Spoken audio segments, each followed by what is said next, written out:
Boa noite! Começando de novo, depois de uma queda, cá estamos nós. Vamos lá, começar do zero. Esperar para ver se a Ju... Ô Ju! Machucou aí? Caí. Ontem uma gestante que estava acompanhando desde o primeiro dia não conseguiu, porque falou que a internet dela estava muito ruim. Então talvez hoje tenhamos mais algumas quedas e outras pessoas não estejam conseguindo conectar. Mas vamos lá, né, Ju? E aí a gente vem da gestação, de onipresença, onipotência, pro parto, que é um puro estado de potência.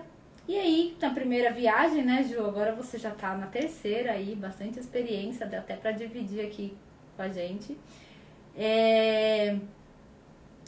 O puerpério acaba sendo meio idealizado e blindado de risco. Assim, já pari. Eu falava assim, não, mais difícil é o parto. O resto a gente dá um jeito. E aí, chega no puerpério, a gente perde o controle mais ainda, né? E não é tão simples.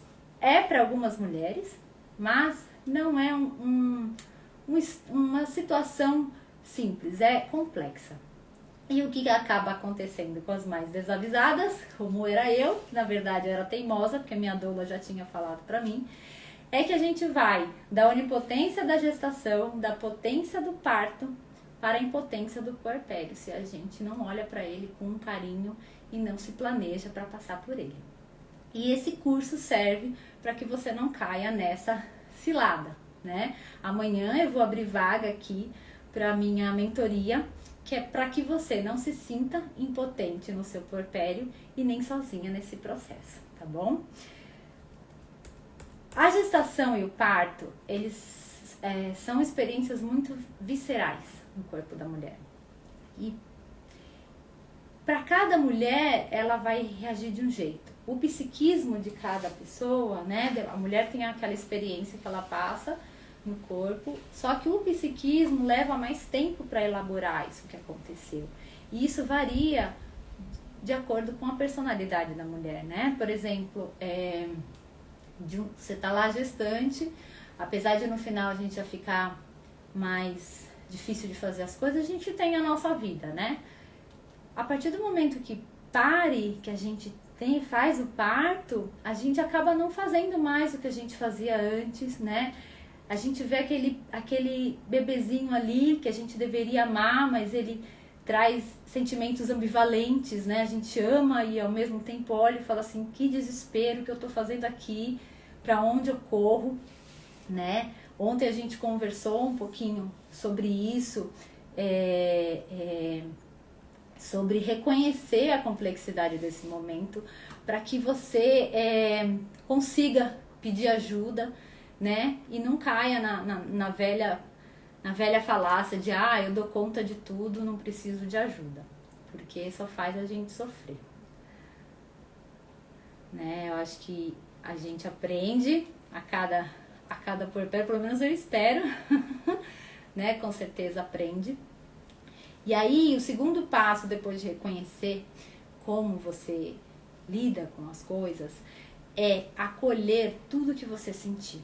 Tenha em mente que você terá sentimentos ambivalentes, né? Você vai olhar para aquele bebê, você vai amar e ao mesmo tempo você vai querer correr porque você não sabe o que fazer. Mãe de primeira viagem geralmente é mais forte. Ju, teve alguma diferença para você? Você lembra-se na gestação do Tomazinho? Esses sentimentos ambivalentes eram mais fáceis de lidar? Você tem essa memória? Deixa eu desligar isso.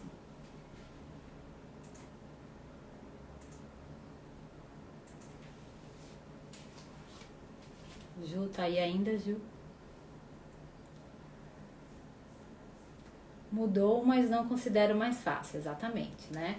Que é o que dizem, né? A cada gestação e cada filho é um processo novo, porque a mulher que tá vivendo, a mulher teve um filho. No segundo filho, é outra mulher que vai ter aquele filho. Pois eu tinha uma pequena que estava sofrendo com o processo, exatamente, né? E aí, complica tudo, né, Ju? E foi mais pertinho e além da questão de ter que dar atenção para outra criança que antes não tinha, é outra mulher ali, né? Mais experiente, mas que também vai lidar com as mesmas questões, né? O psiquismo vai vir sempre um pouquinho depois da experiência do corpo. Então, não era só sobre mim um bebê, tinha mais um serzinho. Exatamente, exatamente. Oi, Linoca. E pessoal tá chegando agora. Oi, Alice. Sim, eram os dois pequenos, exatamente. Então, assim, é pensar em muito mais coisas, né? E acaba tendo um mar de coisa para resolver, né? Assim, ao mesmo tempo que você tá ali com um bebê que nasceu, não tem problema. Tem a questão de dar atenção para a filha que já estava ali, né? Estamos falando aqui, gente, sobre os 3 pilares do puerpério e as ações que a gente vai fazer para cada um deles, né? Tava explicando aqui rapidinho os 3 pilares do puerpério, né? Aqui seria o chão da mulher, os 3 pilares. Aí a gente tem o fisiológico, que é o mental e o emocional, que eu dividi na razão e nas emoções. E tô falando desse ainda do psicológico, das emoções, né? Então, assim, reconhecer como algo normal e esperado, né, esses sentimentos ambivalentes é muito importante. E se no momento estiver muito difícil de lidar, vocês podem usar um caderninho e escrever, né? Ou o celular. Eu lembro que eu tive vários textos que eu escrevi assim na madrugada, desabafando, e isso ajuda, porque no momento que a gente escreve, a gente elabora, e depois que a gente lê, a gente elabora mais um pouquinho, né? A gente consegue enxergar, lembrando da primeira aula que a gente falou sobre ancestralidade, descrever o nascimento, reconhecer isso, né? Ajuda muito. E o terceiro passo que eu queria, um plano de ação que eu queria dizer para vocês, é todos os dias tirar 5 ou 10 minutinhos para você fazer uma meditação. E esse hábito você pode começar amanhã. Não precisa esperar o bebê nascer. Ah, eu não sei meditar. Tá. Você vai sentar no lugar, fechar os olhos e prestar atenção na sua respiração. Põe um timer. Pode deitar, né? Se tiver acabado de parir, pode deitar. 5 minutos tentando não pensar em nada. Aos pouquinhos você vai pegando jeito e vai conseguindo ficar mais tempo. E assim, 10 minutos, às vezes a gente consegue quando o bebê nasce, certo? Mas se a gente cria esse hábito antes, é mais fácil dele depois. A meditação vai ajudar você a diminuir o estresse. Se a meditação for combinada com o yoga, tem a tipo de yoga restaurativa, ela pode servir como uma restauradora do corpo, das horas de sono. Alguém aqui conhece o método da yoga restaurativa? Alguém já ouviu falar? Já fez alguma aula?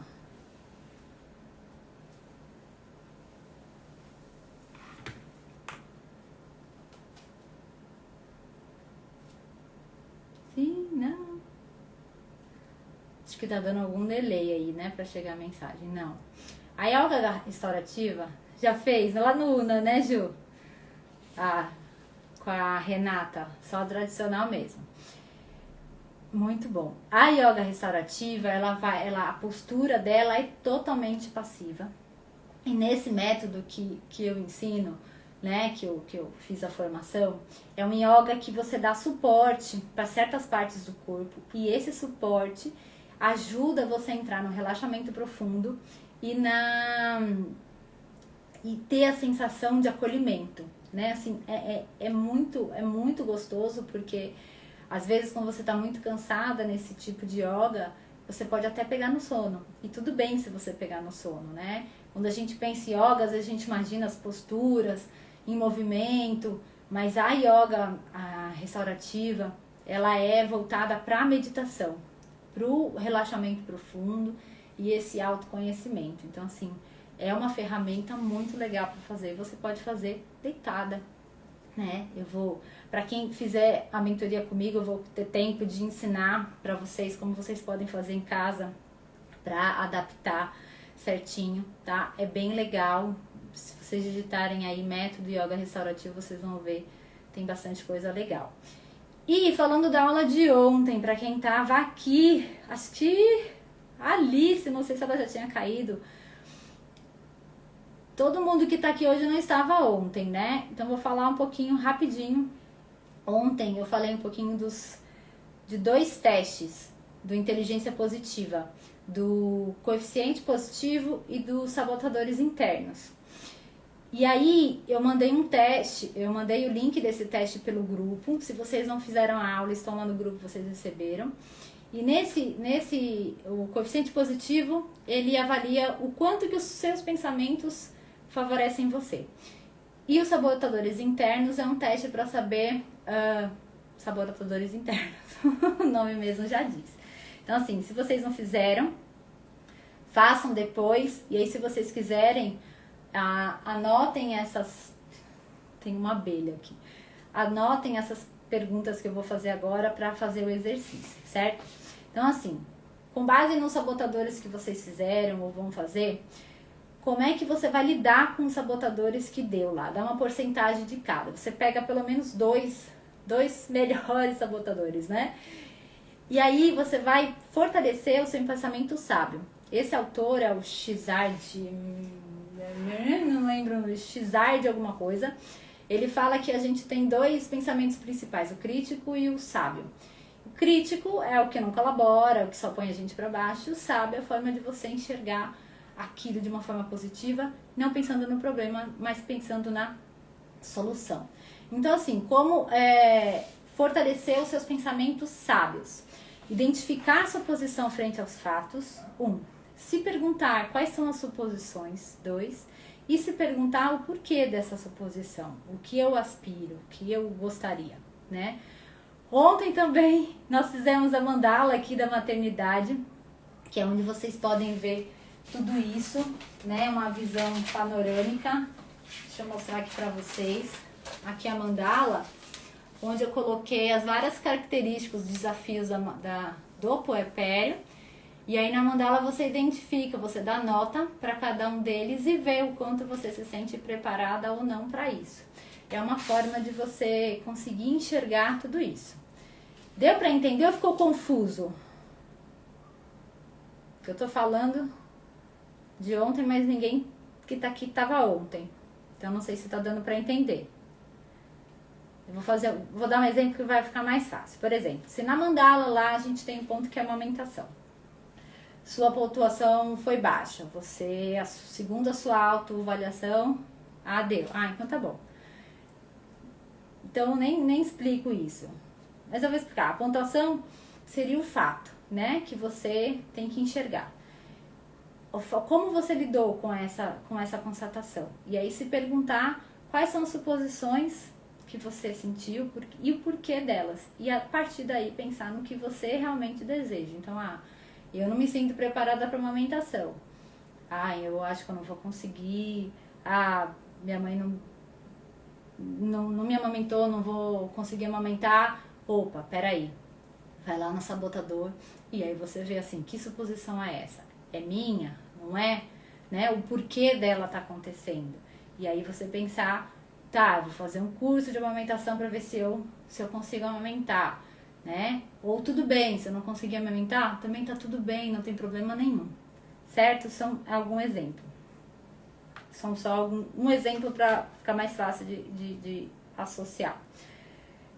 E aí, esse processo todo, gente, que é bem mental, e isso eu tô falando para vocês fazerem antes de entrar no puerpério, né? Para que até lá vocês criem hábitos para chegar lá no puerpério e estar no automático, porque não dá tempo e vocês vão estar muito mexidas emocionalmente, é muito difícil, né? Se você não tem o hábito, se isso não está estabelecido. E essa questão da mandala, essa questão dos sabotadores, isso serve para a vida de vocês. Vocês podem fazer a mandala de questões profissionais, de questões pessoais, e é bem legal, que dá uma visão ampla assim do que você quer melhorar e consegue focar no que você quer fazer, certo?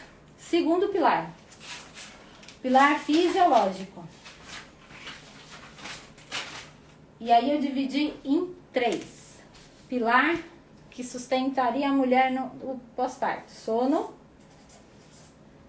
hormônios e nutrição. Temos aqui, gente, uma mãe em terceira viagem. E eu vou começar a falar do sono. Eu acho que o sono, e aí eu quero ver se a Ju concorda, é uma das coisas que mais pegam com o recém-nascido em casa, a privação de sono. O que você acha, Ju? A Ju já passou por dois puerpérios e tá indo agora para o terceiro. Ai, que linda! Né? O sono, qual é a grande questão do sono? O sono influencia todo o nosso sistema. Produção hormonal, recuperação do desgaste físico e mental. Para que a gente tenha um sono reparador e diminua a taxa de estresse e descanse, a gente precisa que esse sono, esse sono seja profundo, né? E assim, você imagina a situação da mulher que acabou de parir. Sono é um grande luxo, porque vai depender muito também do bebê, mas assim, um bebê que dorme bastante, pelo menos no primeiro mês, é 3 horas, então o sono acaba ficando picado e nem sempre dá tempo dela chegar nesse sono profundo. Por isso que a meditação também, desculpa, e a yoga restaurativa ajuda a gente a induzir esse sono. Você fica fora do ar, exatamente, Ju. A gente entra numa bola de neve, né? Não dorme, tem a tarefa com o bebê, uma amamentação, preocupação, aí você fica meio off mesmo, você fica meio zumbi, assim. É exatamente essa palavra, fora do ar, né? E uma das coisas que eu mais escutava, até uma moça ontem falou na live, o bebê dormiu, a mãe dorme também. É algo inteligente, mas eu não quero que você fique na obrigação de ter que dormir assim que o bebê dorme, porque a gente precisa comer, a gente precisa, né, existir também, né? E porque enquanto o bebê tá acordado, por exemplo, como o dela é recém-nascido, ele tá mamando, a gente tá trocando e não tem muita interação, ele brinca um pouquinho, mas é muito pouco, né? Então é importante dormir, mas também dividir um pouco esse tempo entre dormir e fazer outras coisas também, tá? E aí, por exemplo, uma coisa que ajuda muito, né, uma ação para vocês fazerem a higiene do sono, que facilita muito para que você pegue no sono. Então, assim, um quarto com uma luz baixa, sem tela ou TV na hora que for dormir. De repente, sentou na cama, não tá com sono, mas às vezes tá tão agitada, tá tão cansada que às vezes é difícil de pegar no sono. Pega aquele livro mais chato que você tem em casa, que toda vez que você quer ler o livro, você dorme, deixa ele na cabeceira, porque o livro ele vai fazer a gente, se a gente tá com a cabeça às vezes muito agitada, a gente consegue abaixar um pouco. Nesse momento é um ótimo momento de fazer a meditação, deita lá, respira, foca na respiração. A hora que você vai ver, vai ser a hora que o bebê chorar, você estiver acordando pra pegar ele, pra acordar o marido, pra pegar. Uma coisa que ajuda bastante também são os óleos essenciais. Não são todos que são indicados, mas o óleo essencial cítrico, laranja, limão, ele dá uma boa amenizada nas emoções, que pode ajudar a dormir também. Tem a lavanda, que pode ser usada também, mas sempre com a dosagem certa. Você pode inalar, você pode misturar em algum creminho e passar nos pés para aumentar a absorção. Mas assim, como no curso eu quis focar em vocês, nas mulheres, que a maioria dos... Tem muitos cursos por aí, eu fiz até uma pesquisa que fala muito sobre os cuidados do bebê, o que fazer, o que não fazer. É importante também, mas eu quis focar em vocês. Mas eu vou falar um pouco rapidinho aqui, que assim, essa higiene do sono pro bebê é bem legal. Se você conseguir mais ou menos no mesmo horário fazer a rotina, ou banho de tarde, ou banho à noite, né? Cada família escolhe. Fazer aquela sequência, porque o bebê, ele gosta da rotina e ele sabe o que vem depois. Isso acalma e a chance dele dormir melhor é maior. Mas, assim, é engraçado, como a maternidade é doida, né? Tinha uma amiga minha no grupo de mães que o bebê dela acordava de hora em hora, na madrugada inteira, pra mamar. E ela teve o segundo filho e o segundo filho fez exatamente a mesma coisa. Então, assim, se ela teve o segundo é porque dá pra sobreviver, certo? E uma coisa importante é que, assim, se o bebê tá dormindo bem, desgasta menos a gente e fica mais fácil da gente dormir também. E eu trouxe a informação também que existe um motivo para, pelo menos uma vez na madrugada, o bebê acordar. A gente tem a prolactina, que é o hormônio que estimula a produção de leite, né? Os níveis multiplicam de 10 a 20 vezes a cada vez que a criança mama. Isso permite que os picos de leite materno ocorram. E onde é que esses picos atingem o maior nível? Na madruga, exato, na madruga de 3 a 4 horas da manhã é o pico de prolactina. Então, se você quer amamentar, se essa é a sua intenção, olá, seja bem-vinda. Essa amamentação da madrugada é legal, é importante, desgasta, mas aos pouquinhos vocês vão acertando os horários e aí o bebê acaba acordando menos e mamando melhor e acaba dormindo mais, tá? E uma coisa muito legal, o corpo é maravilhoso, né? O efeito da prolactina no corpo da mulher é que ele causa sonolência e faz a mulher relaxar, né? Então, assim, sabendo que ela vai estar ali na madrugada, a chance depois dela voltar a pegar no sono é muito mais fácil do que se ela não tivesse essa ajudinha aí da prolactina, certo?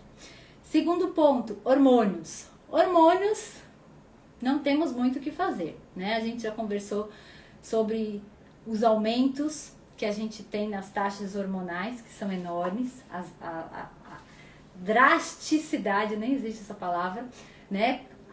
Lembrando um pouquinho, com a expulsão da placenta, a gente tem uma queda do estrógeno de 90% a 95% dos seus níveis. E a progesterona cai quase a zero 48 horas depois do parto. Então, assim, eles subiram muito ao longo da gestação e em 2 dias eles caem quase a zero. Então, isso é uma mudança muito grande, né? Muito drástica, mas ela é inevitável. Com a alimentação legal, isso pode ajudar nesses hormônios, né?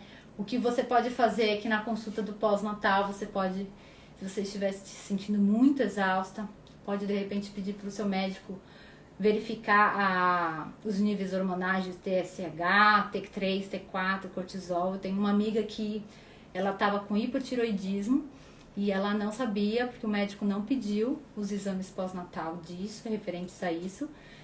E ela foi descobrir na segunda gestação. E uma das coisas que alteram a produção de leite é esse hormônio também, né? Então, o fato dela estar com hipotiroidismo dificultava a amamentação e para ela foi bem difícil também, né, amamentar. E o terceiro, né, característica aqui do pilar fisiológico, a nutrição. A nutrição nós temos total influência e ela está associada diretamente à disposição da mulher no pós-parto. E aqui, nesse livro do Oscar Serra Lache, ele divide micro e macronutrientes. Micro seriam ferro, zinco, vitamina B12, vitamina D. E os macronutrientes, que seriam carboidrato, proteína e gordura. A nutrição influencia nosso balanço hormonal, nosso sono. E os alimentos podem facilitar também como a gente dorme, né? Por exemplo, tâmara e um pedacinho de morango à noite para dormir é muito bom, ele relaxa. A tâmara na medicina Ayurveda é um alimento para construção. E o pós-parto é um momento de construção, porque tem produção de leite, né? Então ela induz o sono, é bem legal. Mas quando a gente fala em nutrição, nem sempre a gente tem uma cozinheira em casa, né? Às vezes eu não gosto de cozinhar. Então a gente precisa ver o que a gente vai fazer com isso hoje antes do pós-parto chegar, né? Se você gosta de cozinhar, maravilhoso, mas eu te aconselho a não esperar grandes pratos, pelo menos nos 3 primeiros meses. não se cobre em fazer isso, tá? Eu fiz uma parceria com uma cozinheira maravilhosa que me salvou no meu pós-parto. E ela, pra quem é de São Paulo, polir a tâmara para ajudar no parto, começa a comer em quantas semanas? Olha, a tâmara facilita no trabalho de parto a partir de 38 semanas, que é a hora que o bebê já tá prontinho para nascer, teoricamente, né? Pode comer, tá? Não tem uma, 2 tâmaras à noite, não tem problema, já lá a partir da 38ª semana. Come com morango também ou tem que ser sozinho? Não, pode comer sozinho, pode ser com morango. Aqui, gente, tâmara com morango parece Nutella. Depois vocês provem. Muito bom. Pode comer sozinho ou pode comer com morango também. É um snack muito, muito legal e saudável para comer, tá? E uma cozinheira que eu vou enviar, ela fez um preço especial. 15 dias de marmita para vocês congelarem. E o melhor, você escolhe o cardápio, ela deixa tudo nos potinhos congelados e deixa a cozinha limpa, né? Porque assim, pra quem é daquelas que não dorme com a pia suja, vai amar, né? Quem é daqui, algumas de vocês é dessas que não dorme se a louça estiver na pia, ou é daquelas que fala pra louça que lute? Fala pra mim aí.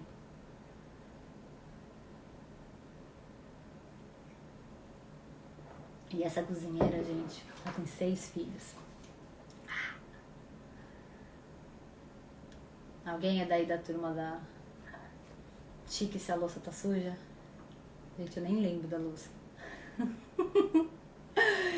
E assim, pensando na nutrição, marmita pra facilitar a vida da mãe. Exatamente, Eline.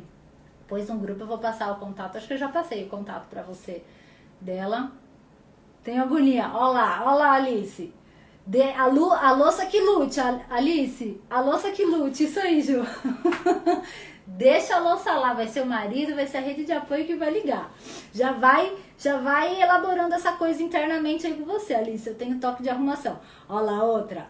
Relaxa também, Aline, abstrai, porque assim, você vai pegando a fralda, aí você tira a fralda e vai deixando, aí pega o paninho, golfa, deixa o paninho, aí troca a roupa, deixa a roupa. Você pode deixar estrategicamente sacos, potinhos de lixo, potinho de roupa suja, mas no final do dia às vezes tá um caos. Então, abstrai que vai dar tudo certo. Meu Deus, preciso me liberar, senão eu vou ficar louca. Não, calma.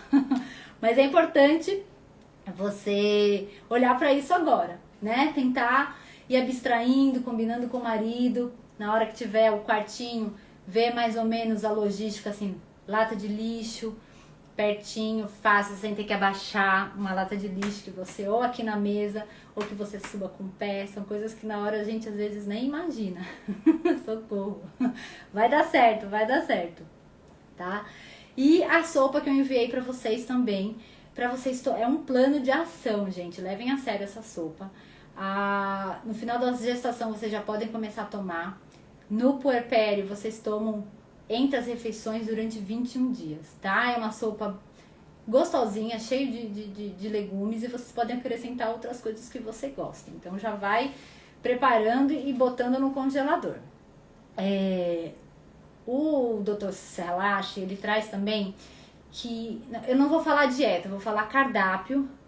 Ele lava a louça e deixa a pia molhada e eu já fico morrendo. Ó lá, tá aparecendo, ó, pra morrer. Exato, homens é assim, né? Eles parecem que deixam sempre alguma coisa pra gente ir lá e terminar. Já vai trabalhando isso, Aline, é sério. Já ou libera, ou nem se estressa, ou já dá uma chamada no boy. Tá? E ele fala, ele indica a proporção para a mulher no pós-parto, pelo menos nos 6 primeiras semanas depois de parir, que a proporção é de 20 a 25% de digestão calórica provenientes de proteína, 50 a 60% de digestão de gordura, né? Essa gordura, gente, é peixe, nozes, semente, abacate. De manhã pode até ter um ovo com um baconzinho, né? Ali maneirado. E de 20 a 30% de carboidrato. Esse cardápio mais calórico, ele dá mais energia para a mãe e faz com que ela acabe buscando menos lanchinhos, menos snackzinhos, tranqueirinhas. Porque essas tranqueiras, elas não alimentam, não sustentam e acaba roubando a pouca energia que sobra ali, né, no puerpério. Não existe regra, né? Tem pessoas que comem a cada mais ou menos 3 horas porções pequenas. Tem pessoas que comem um pratão de comida só 3 vezes ao dia. Você vai ajustando com a sua preferência aí. Então, assim, e por que uma ingestão maior de gordura? Para 1 grama de gordura, equivale energicamente, né, caloricamente, a 3 gramas de carboidrato, né? Então, e a metabolização da gordura é o mais lento, então vai soltando energia aos poucos. O carboidrato é tudo de uma vez, e aí você depois acaba não tendo energia, que é o que a gente quer ter, certo? Nesse livro, ele compartilha algumas receitas para um café da manhã turbinado, e aí vocês podem pedir para a rede de apoio de vocês, para o maridão fazer nesses primeiros dias, né? De manhã, passou a madrugada cansada, um ovo, eu lembro que tem um ovo com presunto, são receitas simples, mas que dá um gás pro resto do dia, tá? No final da aula eu mando pra vocês. Se alguém daqui não estiver no grupo e quiser entrar, tem um link lá no meu Instagram. E uma coisa, gente, que é muito importante, não façam dieta para emagrecimento durante esse período, porque vocês podem perder nutrientes para vocês importantes para o neném também. Então tenha calma, tudo se ajeitará. E pensa no seguinte, sabe aquela frase do tudo volta ao normal? Prefira pensar assim, eu vou ficar com minha nova forma. Porque o normal é de uma mulher que tá lá no passado. Você, depois que parir, você vai ser uma nova mulher. É um nascimento para você também. Você vai ter experiência daquela mulher e vai ser outra mulher além de mãe, tá? Você não deixa de ser mulher na hora que você passa a ser mãe. Esse é um grande perigo da gente, às vezes, se dedicar total à maternidade e esquecer de olhar pra gente, tá? Isso é uma coisa que eu fiz muito, às vezes eu ainda me pego fazendo, mas é importante falar pra vocês, pra olhar pra vocês. Quando vocês se cuidam, cuidam também do bebê, tá bom? E por último, o pilar ambiental. O pilar ambiental eu dividi em toxina. Ai, o tempo tá. Toxina, estresse e suporte social. Toxina. O que seria uma toxina? Toxina é uma substância que leva alguma parte do corpo a reagir de uma forma negativa. E a gente tem as toxinas endógenas e exógenas. As endógenas seriam substratos que o próprio corpo produz, digestão, subprodutos da queima do oxigênio, radicais livres, o cortisol gerado pelo estresse, que esses que são endógenos acabam sendo absorvidos pelo corpo sem causar muitos efeitos, né? Se eles estiverem em níveis aceitáveis. As toxinas exógenas são as produzidas fora do nosso corpo e elas têm um efeito direto tóxico no nosso organismo. Por exemplo, os agrotóxicos que estão presentes nos alimentos que a gente come, os gases poluídos que a gente respira, né? O ar de São Paulo é super puro, a radiação cósmica, por exemplo, raios ultravioletas, produtos de limpeza que têm substâncias que também geram uma toxina para o nosso corpo, né? E assim, o que acontece no nosso corpo quando essas toxinas estão em grandes quantidades e o corpo não consegue liberar, que a gente tem a toxina e o corpo libera quando está em um número normal. Muito alto, o corpo não consegue eliminar. E aí o que acontece? Gera processos inflamatórios. E essa inflamação que essas toxinas vão produzir aumenta o tempo, por exemplo, para você se recuperar de uma noite mal dormida. Então, assim, a única forma da gente diminuir essa quantidade de toxinas é pensando no nosso ambiente, né? Se a gente está... um ambiente poluído, realmente fica difícil, dependendo do lugar que a gente mora. Mas você pensar em pessoas que não fumam perto de você, ou que você não inala o cigarro, é uma toxina, né? Tentar, na medida do possível, alimentos orgânicos, né? E a toxina também vai influenciar, tá bem associada ao estresse. Porque o ambiente estressante, né? O segundo ponto nosso, o estresse, não vai ajudar a mulher a passar pelo puerpério de forma mais fácil, né? A gente quer que a mulher esteja num ambiente acolhedor e sendo cuidada. Mulheres com histórico de depressão na família têm mais chances de desenvolver depressão na gestação e no pós-parto. E o estresse gerado por questões emocionais geram toxinas no nosso corpo também. Então, por exemplo, se você não aceita algumas coisas que não saíram do jeito que vocês queriam e já ficam lá com o chicotinho, eu queria ter feito isso, eu queria ter feito aquilo, isso não vai ajudar, né? É nessa hora que a gente se frustra, que a gente precisa respirar bem fundo, acolher a raiva, acolher a frustração, para que a gente possa se acalmar, deixar ir e ver a solução, tá, gente? E no puerpério isso acontece muito, são aqueles lutos que a gente falou ontem, bebê idealizado, papel de filha, tudo isso a gente precisa lidar, né? E essa forma, essa modo de pensar, de deixar ir, a gente falou também da questão da inteligência positiva, né? O que a gente pensa tem um efeito sobre a gente. Então, se acolher, pensar ao invés de focar no problema, focar na solução. E, por último, suporte social. Meu mestrado foi sobre isso. Suporte social é a crença de se sentir querido e pertencente a uma rede social. Indivíduos isolados ou desconectados socialmente têm maior risco de morte prematura, de 2 vezes mais chances de morrer comparadas a pessoas com laços fortes sociais, gente. É muito importante isso, por isso que a pandemia é um momento muito delicado, porque a gente está em isolamento social. Apesar da gente saber que pode contar com as pessoas, é muito complicado, né? A gente precisa olhar com muito cuidado. E quem oferece esse suporte social é a rede de apoio. E faz toda a diferença. Oi, Claudinha, seja bem-vinda. Toda a rede de apoio. Rede de apoio são familiares, amigos. Rede paga, se você puder. Rede de apoio é também paga, sem crise nenhuma. E aí eu te pergunto, com quantas pessoas você acha que você pode contar hoje? Fala aqui no chat, assim, para rapidinho para pensar quantas pessoas você poderia contar com ela, sabe que são ponta firme ali que vai te ajudar.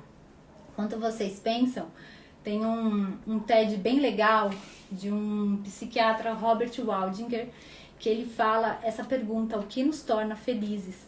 E é muito interessante que a conclusão dessa pesquisa é que a percepção que a gente tem de quantas pessoas a gente pode contar está diretamente associada à nossa felicidade, né? Então, assim, não é quantidade de amigos, é a qualidade. Não importa muitas vezes se você tem sucesso profissional, financeiro, mas o quantas pessoas você pode contar, né? Muito legal esse TED, se alguma de vocês já viu, eu vou mandar o link no final da aula também, é bem legal. Robert Waldinger. E falando sobre a rede de apoio, é muito importante ressaltar, acho que umas 5 pessoas. Legal, 5 pessoas. É um número bom, Linoca. Cabe uma mão, exatamente. Geralmente é assim, né? Exatamente. E é assim, falando na rede de apoio, cada uma tem sua história, né? E na hora que você for pensar em construir essa rede de apoio, pense em pessoas que vão apoiar as decisões que você fizer. Porque às vezes tem pessoas que elas não apoiam, querem impor a vontade delas.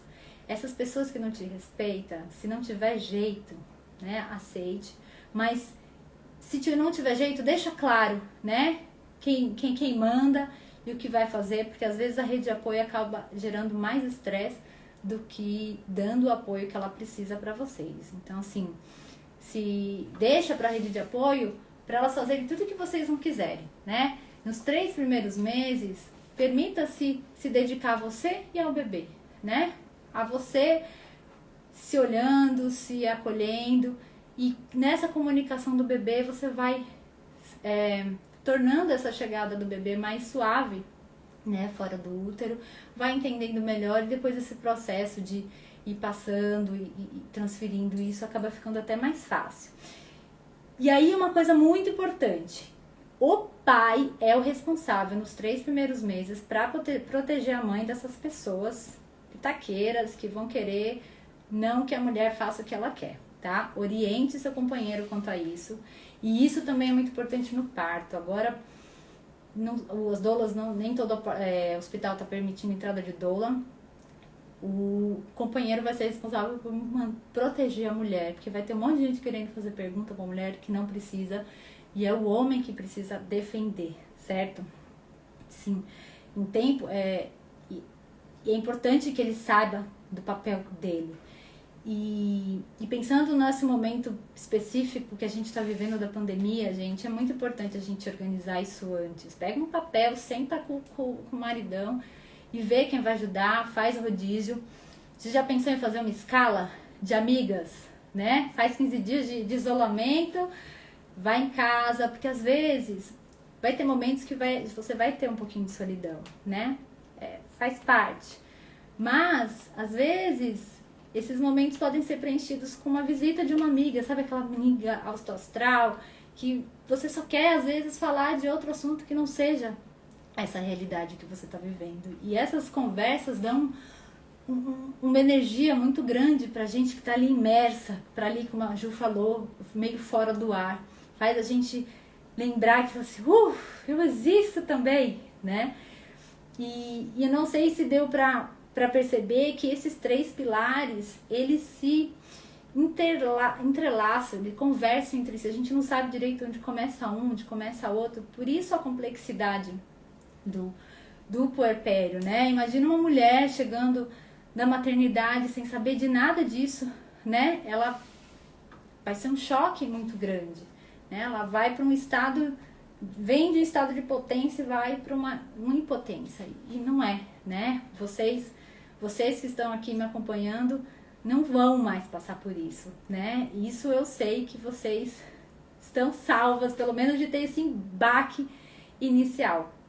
E aí um último plano de ação que eu queria compartilhar com vocês é a poupança da massagem. Gente, ou guarda um pouquinho, R$50 esse mês, R$50, sei lá, no próximo mês, pede de presente para as amigas, para você fazer pelo menos uma sessão de massagem no pós-parto. É muito restaurador, é muito gratificante. Ontem eu mostrei um vídeo de um ritual de fechamento de corpo. Esse fechamento de corpo, a palavra é meio feia, é meio assustadora, mas é uma massagem, uma vaporização bem legal de ser feita, né? Se comprometa a fazer e faça. É um autocuidado, é um carinho muito grande que você faz consigo mesmo no pós-parto. E defina agora, porque lá na hora você vai acabar esquecendo, vai acabar não fazendo, tá bom? E eu tenho uma tarefa para você, pensando nessa rede de apoio, de você escolher esses 5 amigos aí, Aline, ou algum outros amigos que você tiver, e escrever uma mensagem para ele dizendo que ele faz parte da sua rede de apoio, se você pode contar com ele. Geralmente o retorno é muito legal, a pessoa fica muito feliz de que você tenha escolhido essa pessoa, né? Ela vai ficar muito feliz. E aí você já vai fazendo a listinha lá, check, deu ok, depois você cobra. Você não, o marido cobra, tá? E amanhã, a nossa última aula, ai gente, será uma aula marcante na vida de vocês. Eu preparei com muito carinho. Vamos juntar tudo que nós conversamos nesses últimos dias. Eu tenho várias surpresas para vocês. Então, assim, quem puder, vem amanhã às 9. Vai ser muito legal. E o brinde de hoje vai ser um PDF do Guia do Lanchinho Saudável, pensando nos pimpolhos aí quando estiverem na introdução alimentar. E uma lista de afirmações para vocês fazerem nas últimas semanas. A Aline já tem essa listinha.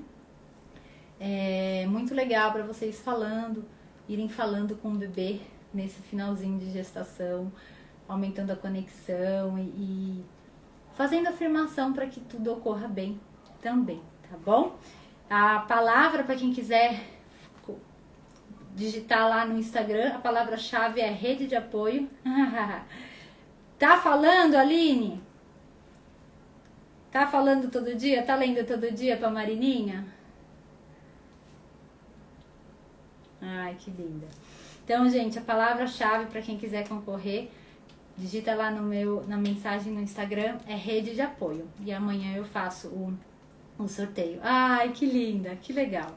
Gente, eu queria agradecer muito, muito, muito a presença de vocês.